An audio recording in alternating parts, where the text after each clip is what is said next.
পৌঁছে গেলাম দেওঘর। দেওঘরের খুব বিখ্যাত জায়গা হচ্ছে ক্লক টাওয়ার।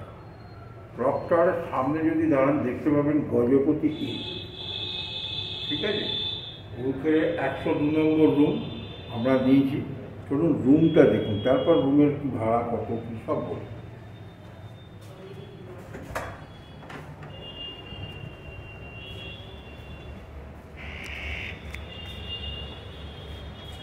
রুমের ভেতরে সামনেই পাবেন টিভি, এলইডি, একটা মাল রাখবার জন্য আপনার ডেস্কের মতো করা আছে, 3টে গ্লাস এখানে এরকমভাবে সাজানো দেওয়া আছে। আসছে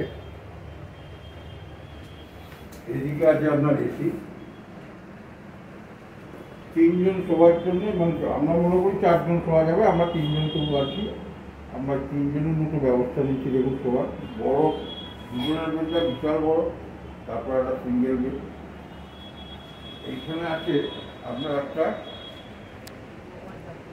ওয়ার্ড্রপ, এখানে আপনি মালপত্র আপনার রাখুন, জামা কাপড় রাখুন, খুব সুন্দর ওয়ার্ড্রপ একখানা। এরপর আপনি পাচ্ছেন বসবার জন্য ঠিক জানলার পাশে এরকম একটা গলি, আর এই বাবার মন্দির যাওয়ার রাস্তা মাঠ।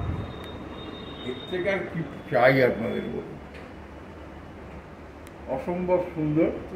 এখান থেকে বসে বসেই আপনি দেখতে পাবেন মার্কেটে বাবার কাছে যাচ্ছে যারা বা মার্কেটিং করছে সবটা দেখতে পাবেন।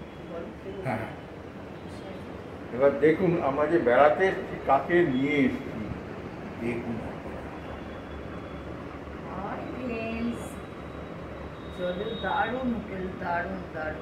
চলুন বাথরুমটা আপনাদের দেখি।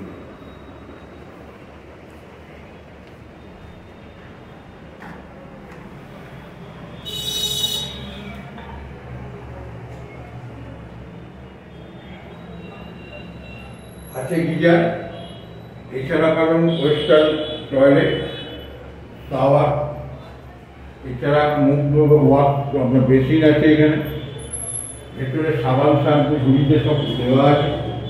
2 দিনের জন্য এটা। আমরা রোববার দিনকে আজকে এসেছি, আবার রোববার দিনকে আমরা জনশতাব্দী করে ফিরে যাব।